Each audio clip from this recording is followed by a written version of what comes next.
Welcome to our little lesson about how do I integrate a macOS system into an Active Directory domain.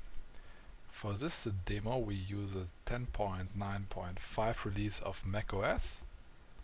We usually would try to achieve this by going into the users and groups preferences, which we can see up here top right, or via the system preferences and then the users and groups options.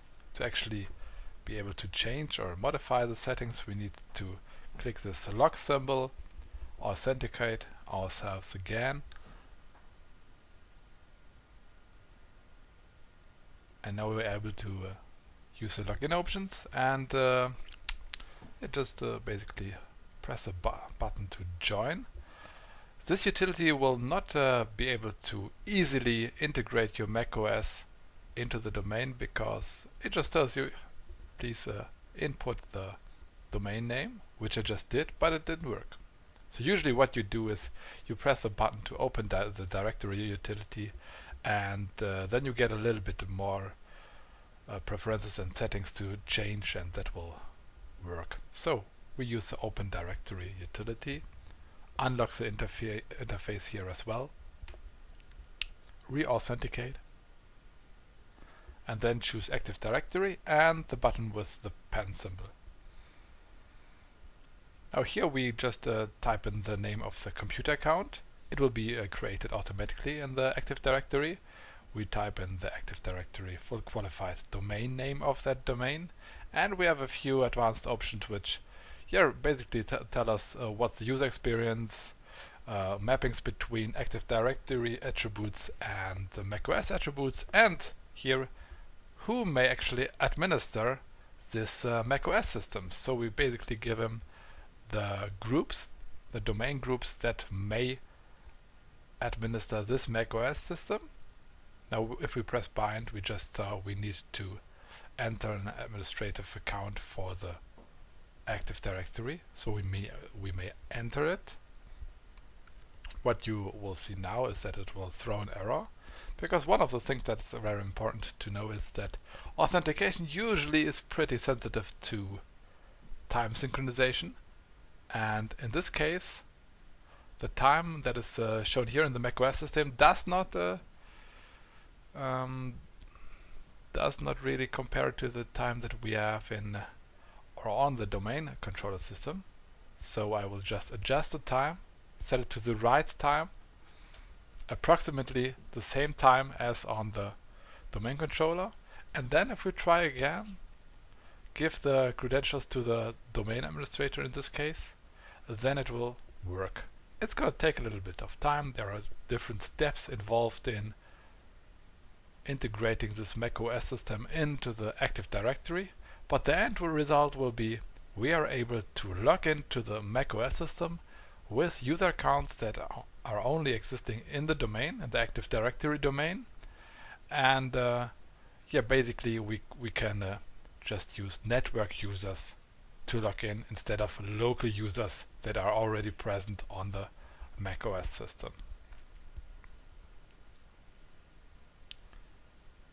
Later we will see that we have the ability to even say who of the network users of this domain may log in. We can basically restrict it, or we can just say everybody who can authenticate against that Active Directory domain is able to log in, and that's what that's the default behavior here. So now if we click on users and groups preferences again, on the login options we see the domain, the NetBIOS name of the domain. We activate it here, it's Bierbrauer. We can now just open the login window, and now I will type in administrator. There is no account that is named administrator local on this macOS system, so it will just search for or authenticate against the domain. It will take some time for the first time because there is no home directory and stuff, so things need to get prepared for the first login of the administrator account. This account is then a network user, a network managed user, which will be seen in the users and groups preferences.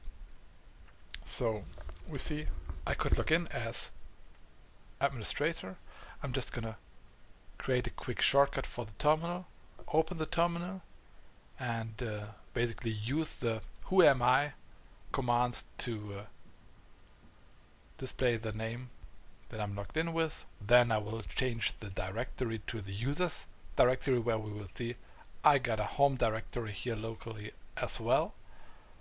And now, yeah, we just will open the groups and users preferences, where I can see that my account is a different type of account. It's not a local account, it is a network managed account.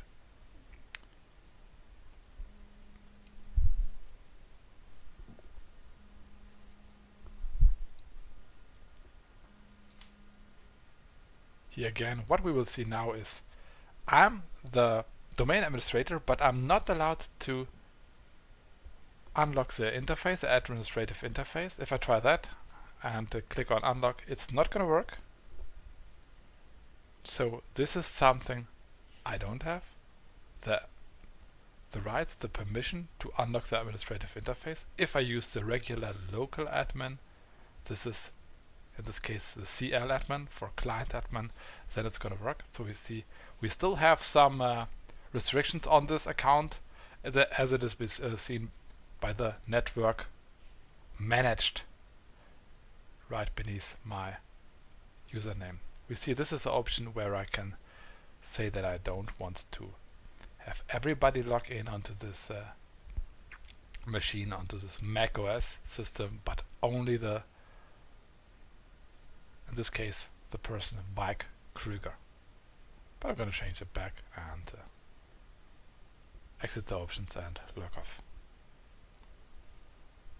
Thank you for watching.